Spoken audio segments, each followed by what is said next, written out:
And Mitch, whoa, they told me the microphone would work. Is that okay? And Jody's not here tonight. He told you that Sunday. But he said he was going to find somebody who would take the class. And somehow he picked me. Yeah, he's a smart guy. And I was one of his favorites. And we're going to talk about favorites tonight a little bit more, but I was one of his favorites. And Jody told me that I would do a good job. So I guess you'll be the judge of that. But I'd like to welcome everybody. And I know we always have an opening prayer and pray for those who are hurt or sick or in the hospital. Josh is going to lead that prayer. So if we have names, please give them now. I know that Carl Champ, one of my golf buddies, had surgery today, and I guess that went well. So he's in the hospital, I think, tonight at least. Got that one? Anybody else?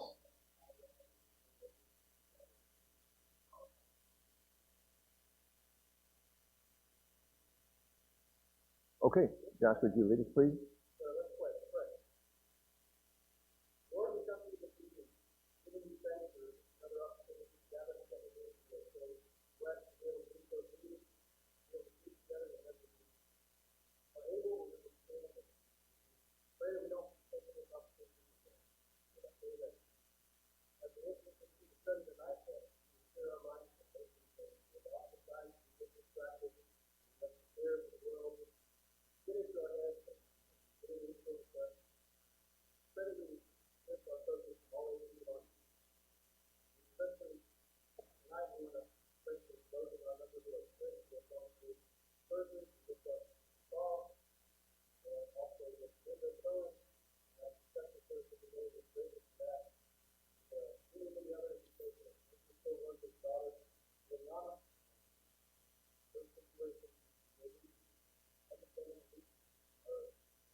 I'm from Minnesota, and I probably have a Minnesota accent, so I hope that doesn't bother anybody.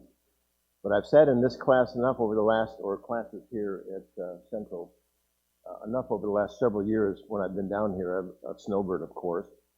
But I know that whenever there's a class that you all talk a lot. You answer the questions when Jody says it's your turn to speak, or you're willing to offer things up. So I appreciate that. And I know you'll do the same tonight. And if no one talks, my backup is to call on Linnell first and Jed second. They said they would back me up. So here we go.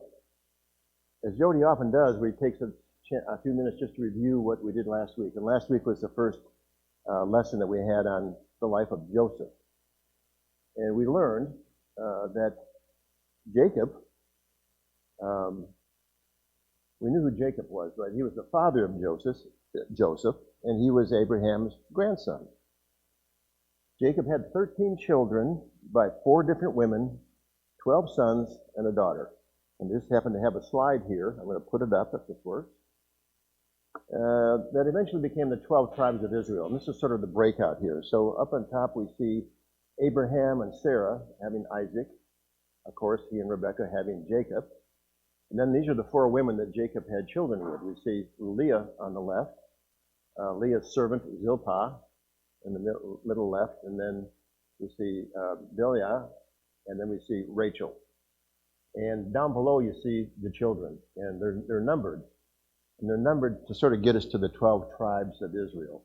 And they're numbered in the order in which they were born, basically. So we can see that Reuben was the firstborn, and Joseph and Benjamin were the last 2 born, of course, born to Rachel.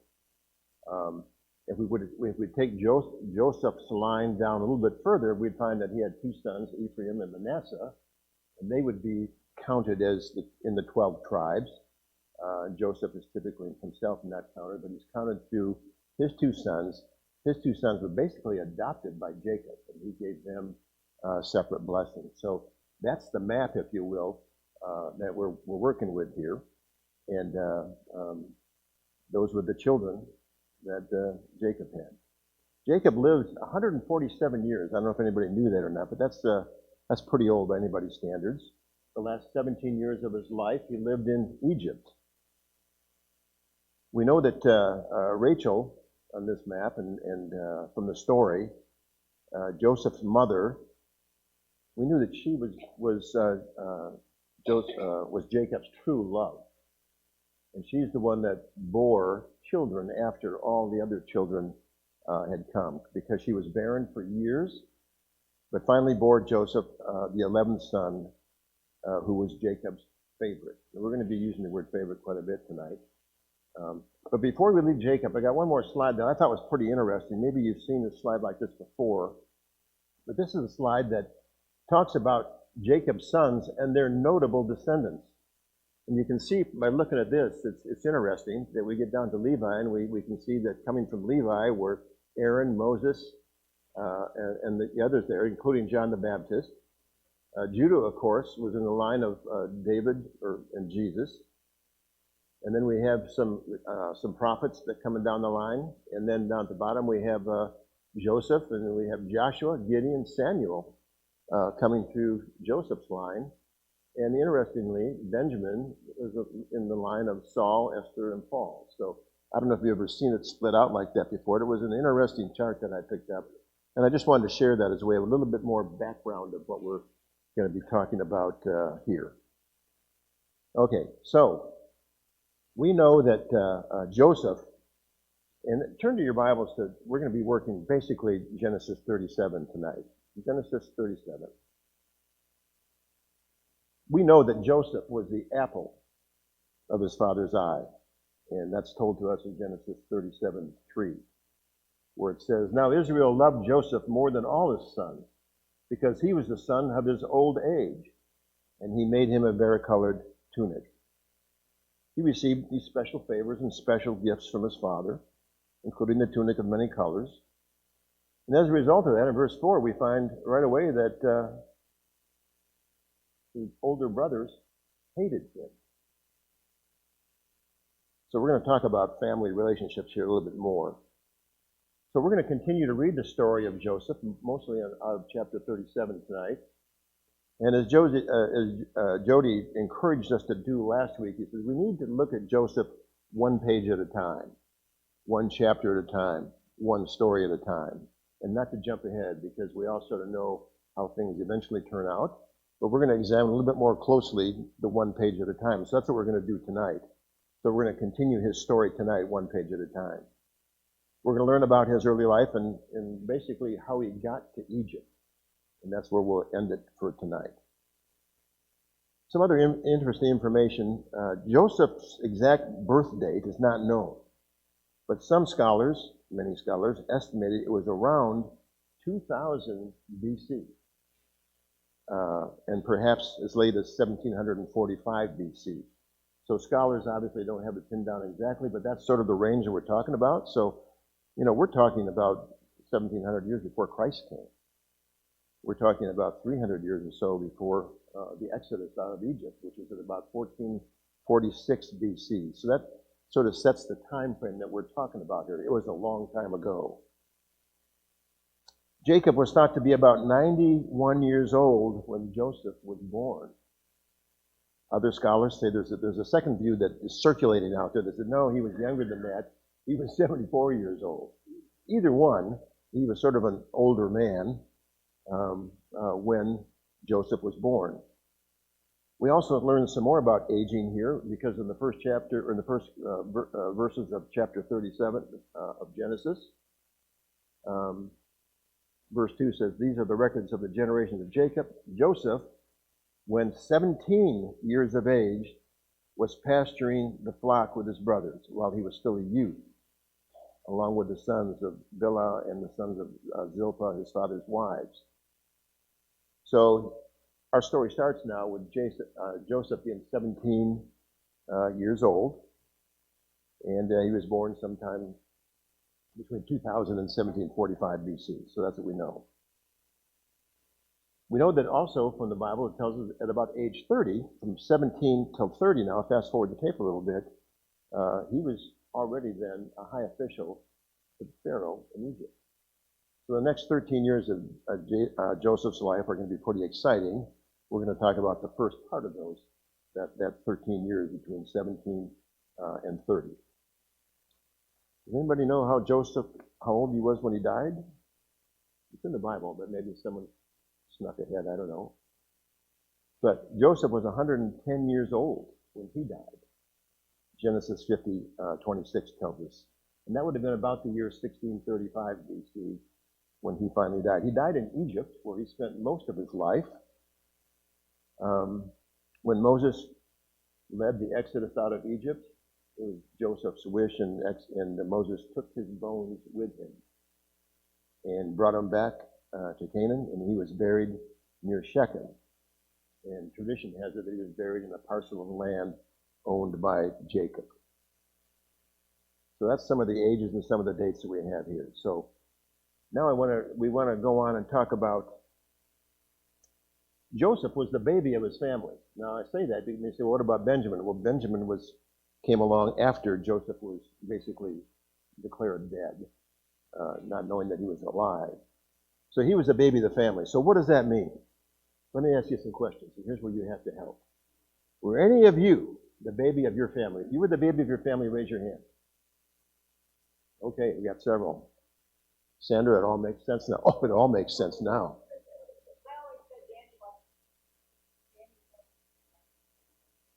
He was the baby of the family. Okay, so we have some babies of the families here. So the question is, were you favored by your parents? Huh? Yes. No question about that, huh? No question. Did you do that? Was she favored? And okay. Okay, so let's assume that you had some siblings and that you were the baby. So here's my question. What did your older siblings think about you? Comments, please. What did they think about you? How'd it go? Huh? Are you saying that as an older sibling, or? No, I was the oldest, and that's what I thought of the youngest. Perfect. Okay, the youngest was spoiled rotten. Yeah, that youngest never had to do what we went through, kind of thing, right? Any other comments on that? Hillary, what was it like for you? Or no, you're not. You were. I got to talk to you. I got to talk to your brother. Yeah. Hey. What do you think your older siblings thought about you?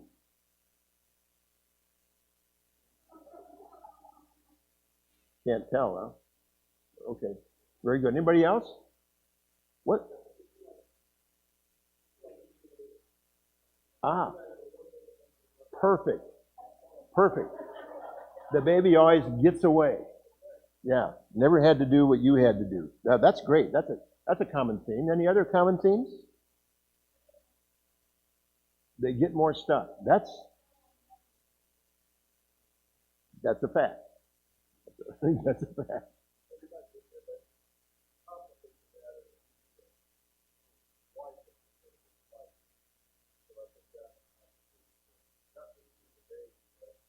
You're talking about Joseph? Yeah, Rachel? Rachel was certainly Jacob's true love. And so, yeah, absolutely. Okay, any other, well, let me ask you this. Did any of you ever tell on your siblings? You know what that means? Tell on them? Constantly. Can't get to mom and dad fast enough to tell you how screwed up my younger brother was, right? So that's common also, that siblings tend to, well, let me put it this way. No, I think it's the other way around. I think that the babies of the family tend to tell on their older siblings more than the other way around. Or what do you think? You agree with that? Okay. Okay, well, let me ask you this then. If you were a big brother or a big sister, what did you think at the time that your obligation or obligations were to your younger siblings? What did you think about your relationship? Did you have any obligations to your younger siblings?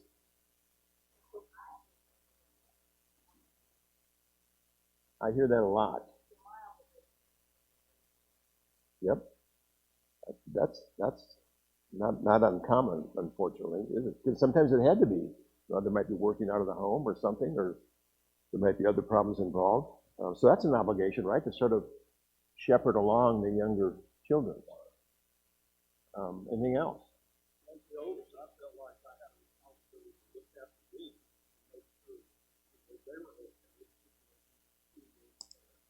To protect them.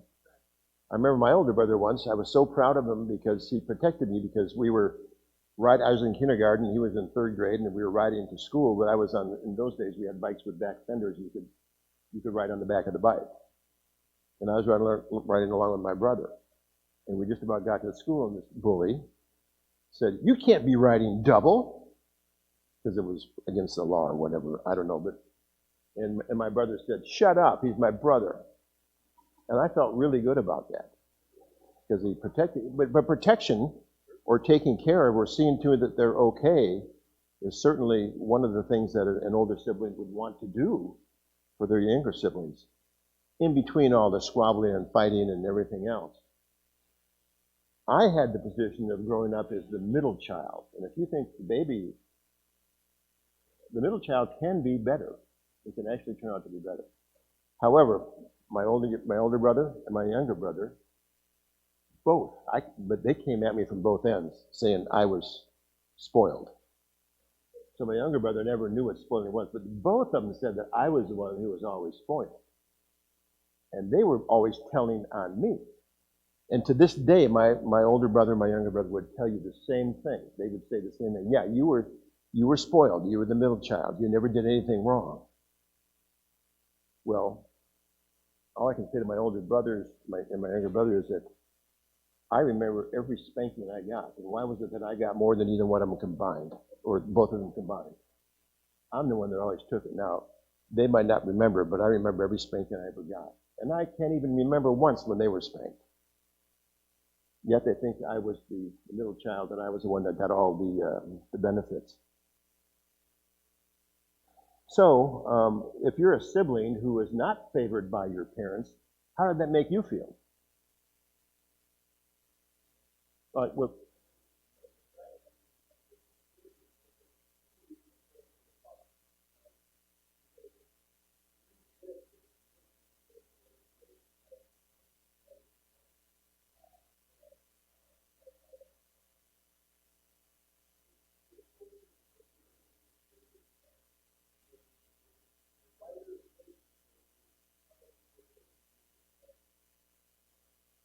yeah.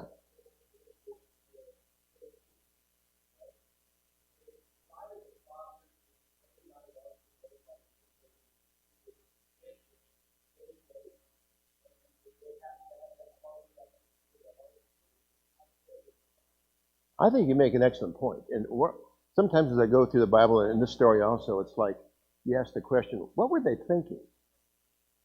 What was his response? Of course, he had a lot of children, right?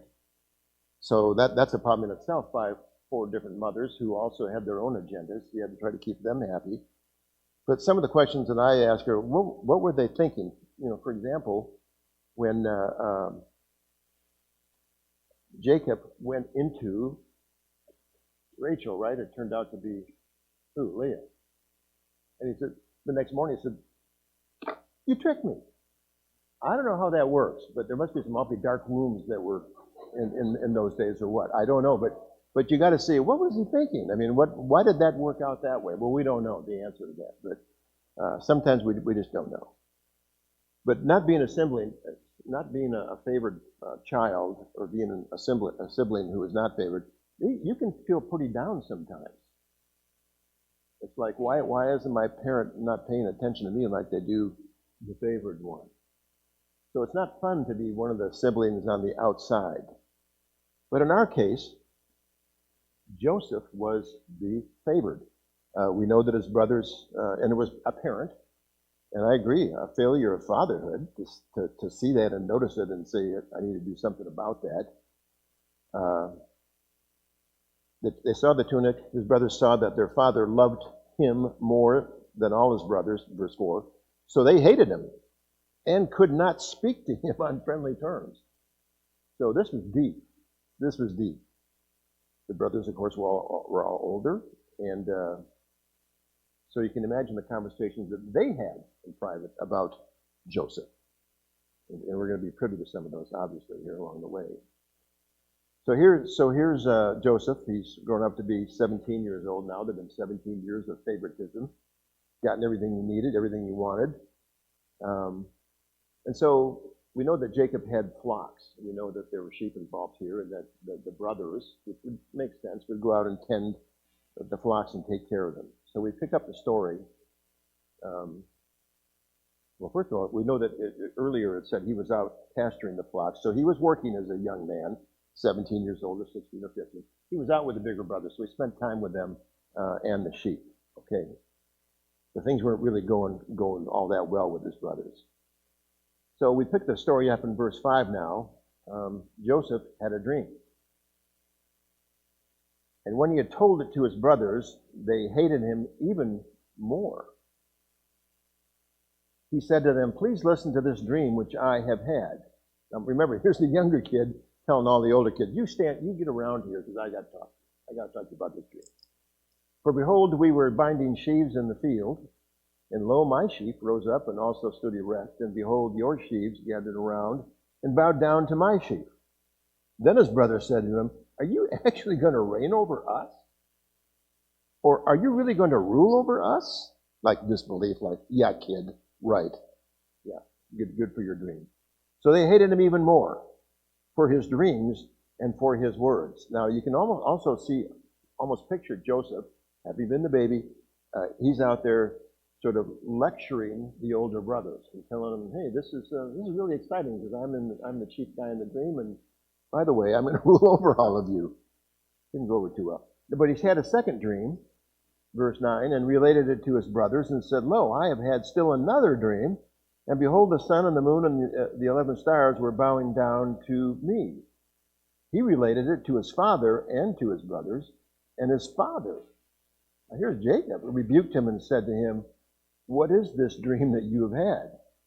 Shall I and your mother and your brothers actually come to bow ourselves down before you to the ground?"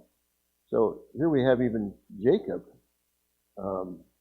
is understanding that the dreams made it clear that his brothers, Joseph's brothers, and even his parents would bow down to him someday. So maybe Joseph was a little cocky or whatever as he told the story, like, yeah, you guys might beat me up a little bit, but someday you're going to bow down to me, and that's just the way it's going to be. I wonder, do you think Joseph remembered these particular dreams as he went through the next part of his life? Do you think that these were on his mind at all? Sure, he wouldn't have forgotten them, would he? He wouldn't have forgotten about them. Jacob, in verse 37 and verse 11, says his brothers were jealous of him. So they hate him. They're not in speaking terms. They're absolutely jealous of him, which is common in these kind of family situations. But this is interesting, the last part of verse 11. But his father kept the same in mind.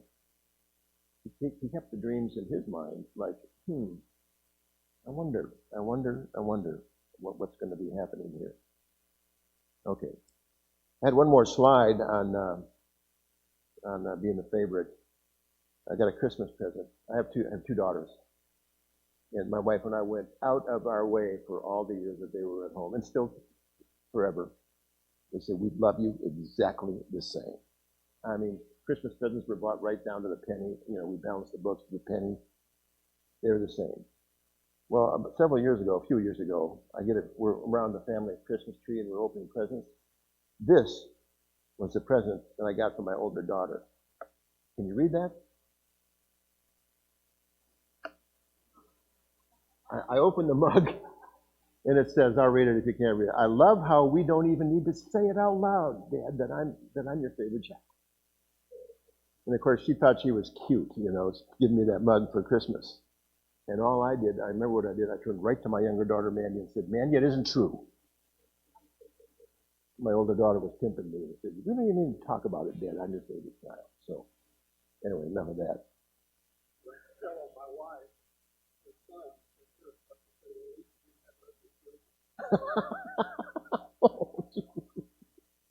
Oh boy. I had a friend who had a precocious daughter, and he always say to her, "I'm glad you weren't twins." So it happens. Okay, so now we're going to continue with the story here. Um, Jacob evidently sent all his sons except Joseph, along with his flocks. He sent the older brothers and the sheep to Shechem for pasturing. Okay, so they verse 12 says, then his brothers went to pasture their father's flock in Shechem. Well, at this point in time, Jacob was living in what they call the Hebron Valley. I don't have a map of that, but I do have some numbers. And he sent the sheep and all the older brothers to Shechem to pasture them. And guess what? That's 50 miles away from Hebron Valley. So they went a long way to pasture their sheep. Now, why did they do that?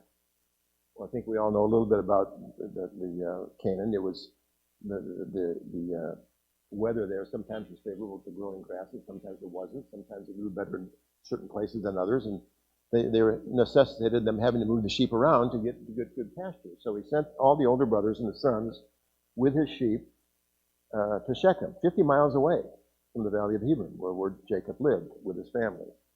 And the landscape between Hebron and Shechem was very mountainous. It was rugged terrain. So what does he say to Joseph? Israel said to Joseph in verse 13, are not your brothers pasturing the flock in Shechem? Question, come and I will send you to them. And he said to him, I will go. So, Joseph is 17, and Dad wants to know what's going on with the brothers and the sheep. Now remember, earlier up in verse 3, Joseph had been pasturing the sheep with some of the brothers locally, and he came back to Jacob with a bad report about what they were doing. So Jacob's got this on his mind. So what would a bad report be? Well, Dad, here's what's going on out there. They're only watering them once a day. They should be twice a day. They're killing one once in a while, and they're eating one. I want you to know that, Dad. And whatever the report was, or so-and-so sleeping in the night watch.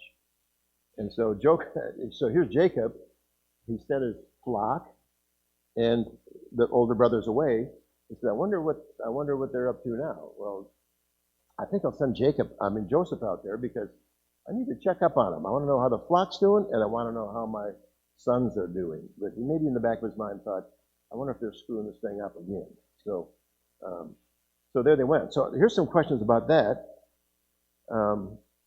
Why wasn't Joseph sent with his brothers to Shechem with the rest? Any ideas about that? Safer? Yep. Probably didn't need to be there, right? And guess what? The baby stays home with the family.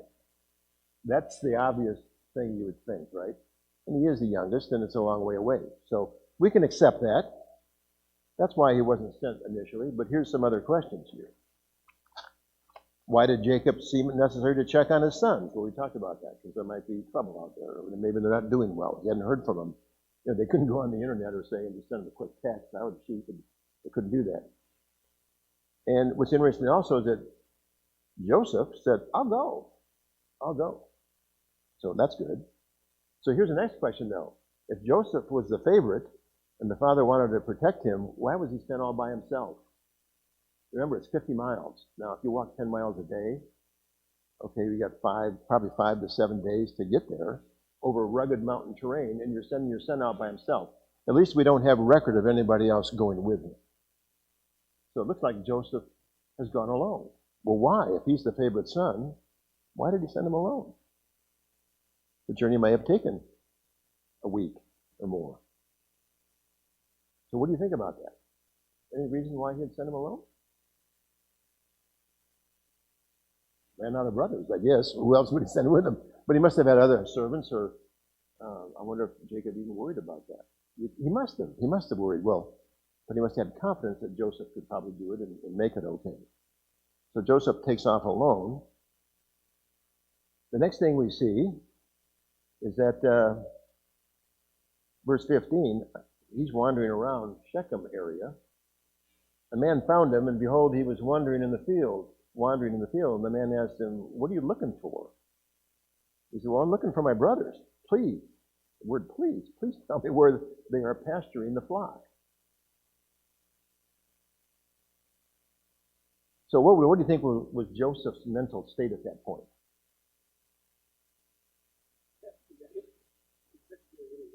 Yes, anxious, worried. I'm by myself. I got to Shechem. I'm wandering around. There's no one there. Well, then we continue to see this guy show up. He says, well, "What are you looking for?" He said, "I'm looking for my brothers. You know where they're at. Please tell me where they're at." And what was the answer? He said, verse 17, "And the man said, they moved from here, for I heard them say, 'Let's go to Dothan.' So Joseph went after his brothers and found them at Dothan." Now Dothan, I did some checking, was another 15 miles. So it's maybe at least a day and a half trip. Now he's got to weave his way up to Dothan to find the brothers, again, all by himself. So yes, I would think that he might say, "I'm lost. I don't know where they are." Probably had some of those feelings. He may have said, "Well, why did I even agree to go? Tell my dad that I'd go. Maybe I shouldn't have done that. I could have stayed home and been the baby." And maybe he said, "I just want to find my brothers because I'm going to be so happy to see them, and I know they're going to be happy to see me." Maybe he was thinking along those lines. I just want to find them. I just want to be with them. It'll be safer. Okay, so then we see, what we see next is, so he finds them at Dothan, 15 miles away from Shechem. When they saw him from a distance, and before he came close to them, they plotted against him to put him to death. Well, that's pretty harsh, isn't it? Like, "Hey, here he comes. I see him walking over the hill. We're glad to see him." No, they weren't. And I suspect that the brothers, when they were by themselves, and they probably had many long, lonely nights out there shepherding the flock, and in the brothers' discussion, that, what are we going to do about the dreamer? Joseph was sort of known as a dreamer. We talked about these two dreams. The dreams would be an important part of his life. And you'll see in later episodes here that when he worked, he was a good interpreter of dreams. But his brothers called him, in 19, they said to one another, "Here comes the dreamer. Here comes this dreamer." Yeah, the guy that we're all going to bow down to. So here's our chance. Let's kill him. That's pretty harsh. I think my brothers probably wanted to kill me once or twice. And we got fighting so skilled at it that my dad bought us boxing gloves for Christmas one year. He said, "If you're going to fight, put on the gloves." And then my older brother pounded me about 5 times, and I lost my will to fight. I didn't want to do it anymore, but anyway, but they want to take it one step further. They want to kill him. Okay, so now they got some bright ideas, right? They see him coming. Let's kill him and throw him into one of the pits. And these pits that were evidently in that area were dry wells or whatever, cisterns, but they were holes in the ground. The particular one that they were going to throw him in had no water, probably dry. Maybe there were big snakes down there or something. We don't know. But here's our great idea. We're going to kill him. We're going to throw him in the pit. Then we're going to say, "Well, you know, Dad, a wild beast devoured him. Then let us see what will become of his dreams." So they're nasty. They're just plain nasty. But now we have Reuben. What's special about Reuben? Look at Reuben on the chart. Where is he? Firstborn. So he's the oldest one, right? So maybe we got a guy with common sense a little bit. And maybe he thought differently than his brothers. So Reuben heard this and rescued him out of their hands and said, "Let's not take his life." He's got a better idea. Reuben further said to them, "Shed no blood. Throw him into this pit that is in the wilderness, but do not lay hands on him," of course, that he might rescue him out of their hands later and restore him to his father. So Reuben's got some common sense, evidently. And he's saying, your first plot to kill him and just say a beast ate him up, that's probably not going to fly, maybe. So let's be smarter. Let's throw him in the pit, of course. But I have plans maybe to rescue him later and take him home. So evidently he had sway, and being the oldest brother, perhaps he had sway.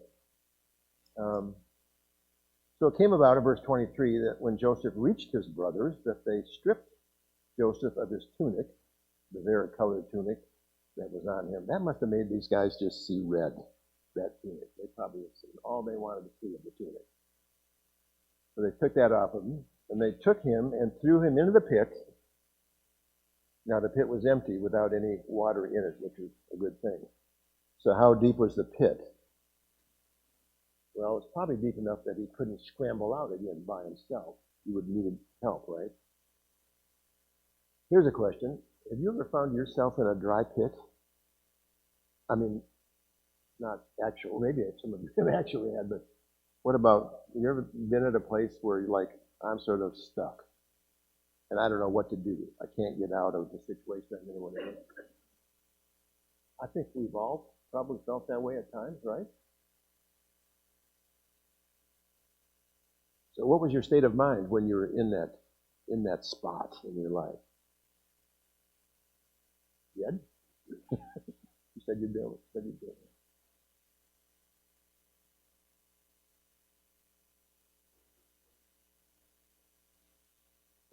A scary place to be.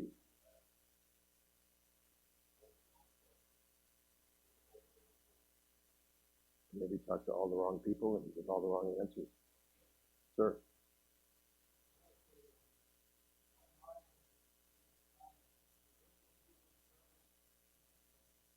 Okay. Okay. I think if I was, well, we've all been in these pits, these not physical pits, but we've all been to places.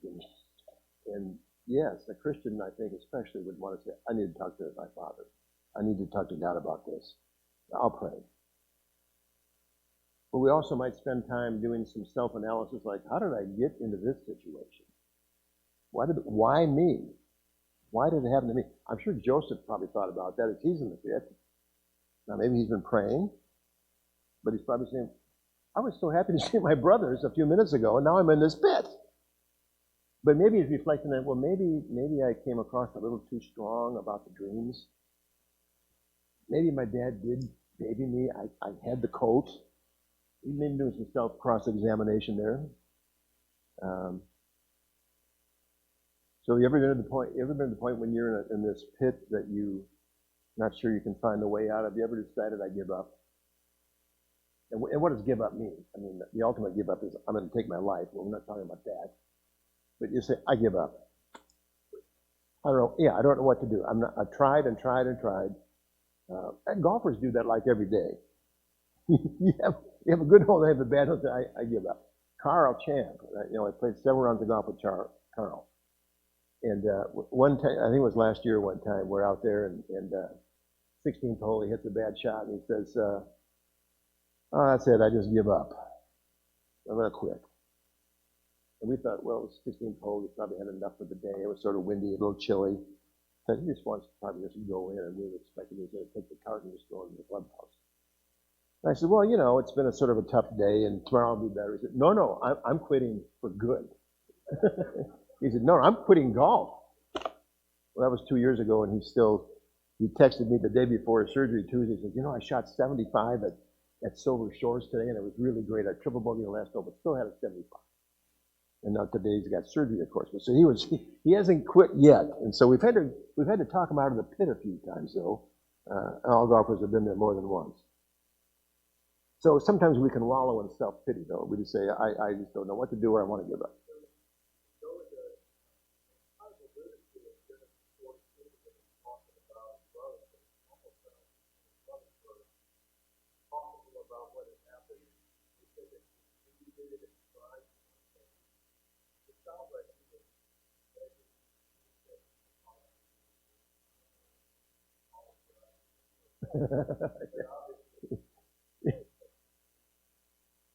Yeah.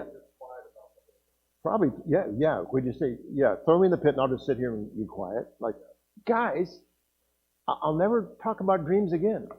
Whatever. Yeah, you'd think that would only be a natural thing. You get me out of here.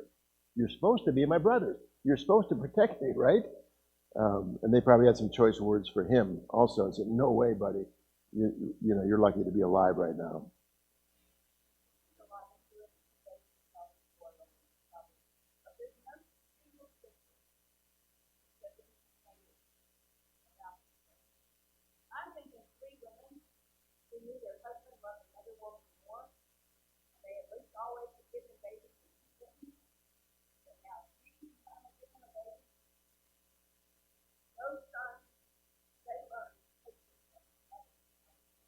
Oh,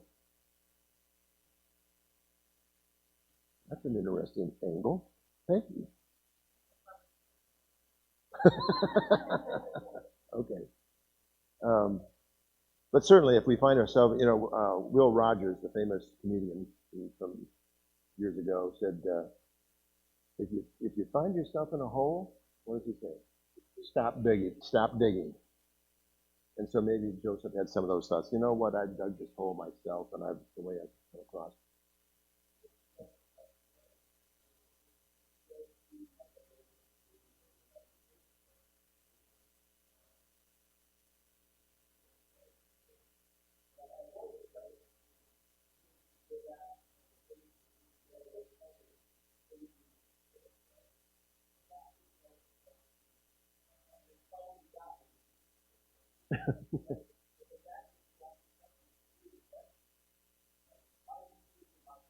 Yeah.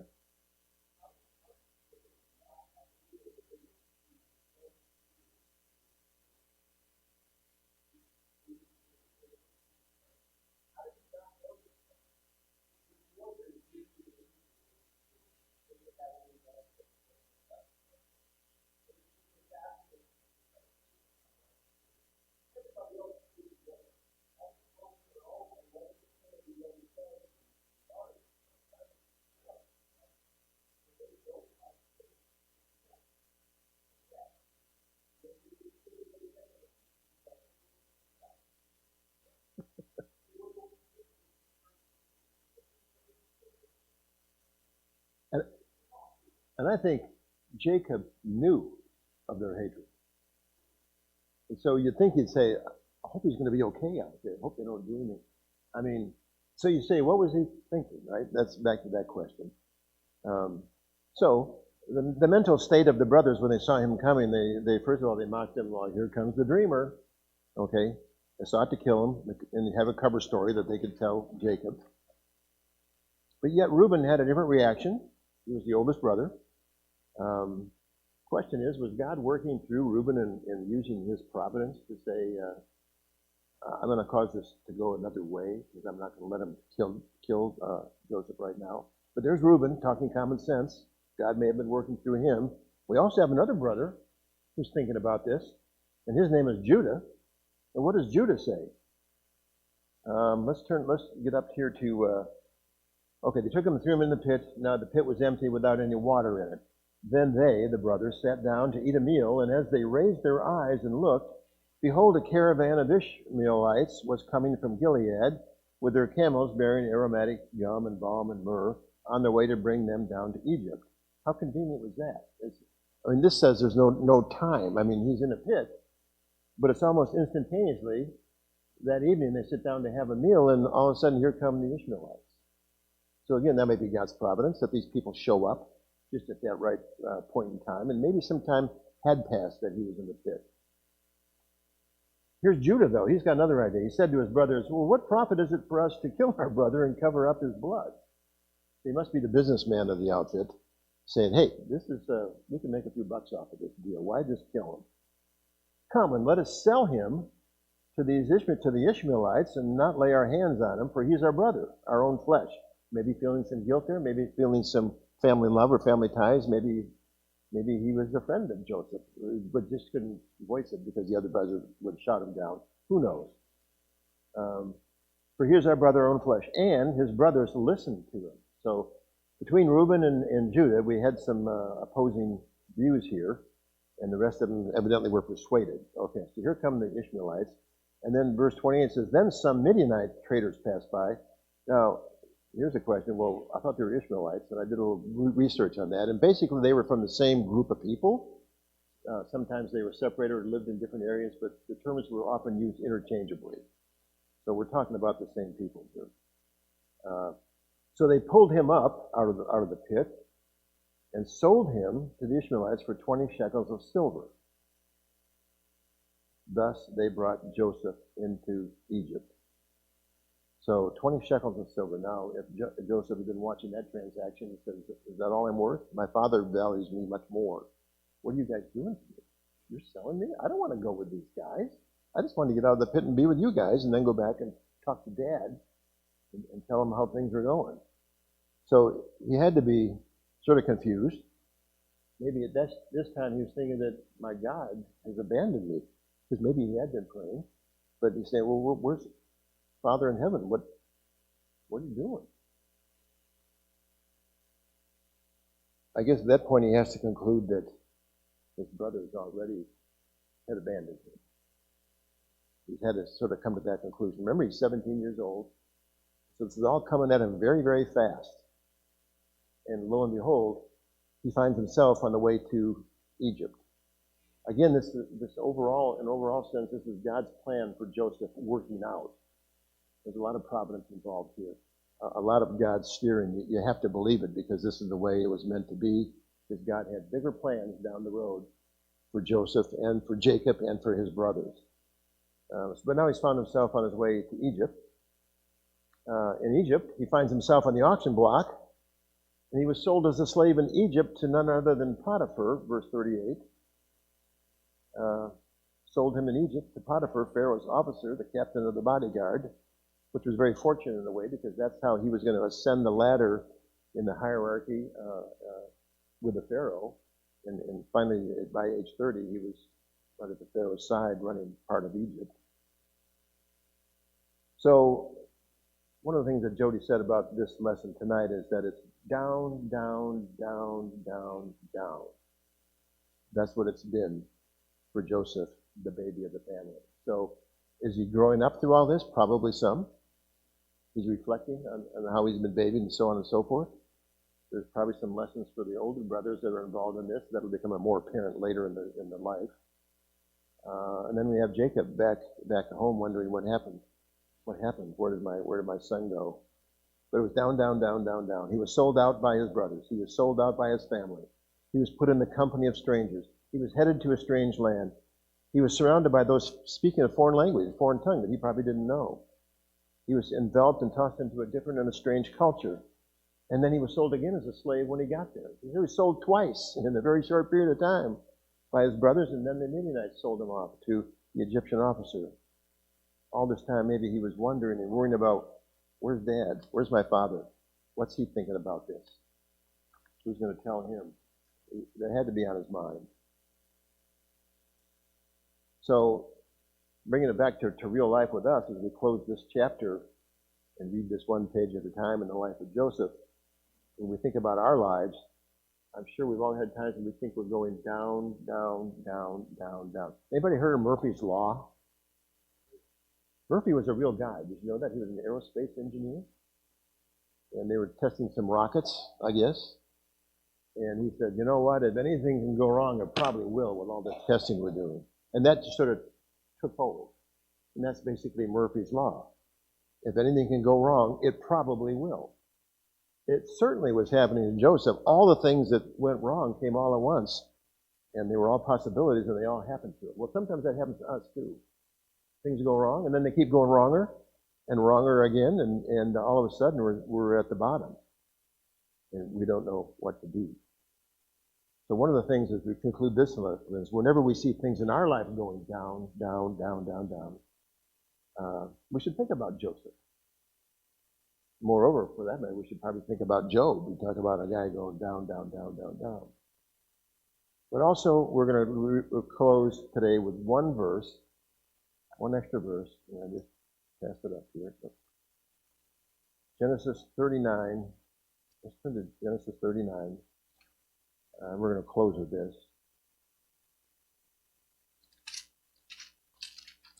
And verse 2. Well, we'll start with verse 1. Now Joseph had been taken down to Egypt, and Potiphar, an Egyptian officer of Pharaoh, the captain of the bodyguard, bought him from the Ishmaelites who had taken him down there. Okay. But what does the next verse say? The Lord was with Joseph. So he became a successful man. And he was in the house of his master, the Egyptian. So I think when things are going down, down, down, down, down in all our life, remember that God still loves us.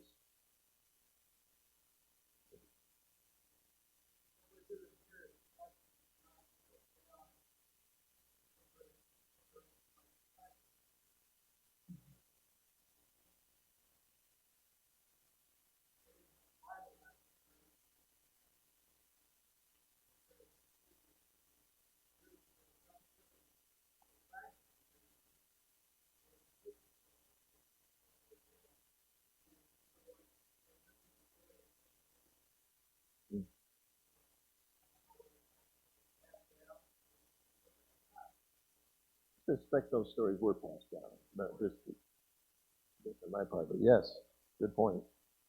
So the Lord was with him. And so as the chapters go and the next page unfolds in the life of Joseph, we're going to see that the Lord is absolutely with him and absolutely working in his best interest, the best interest of his family, and the best interest of history.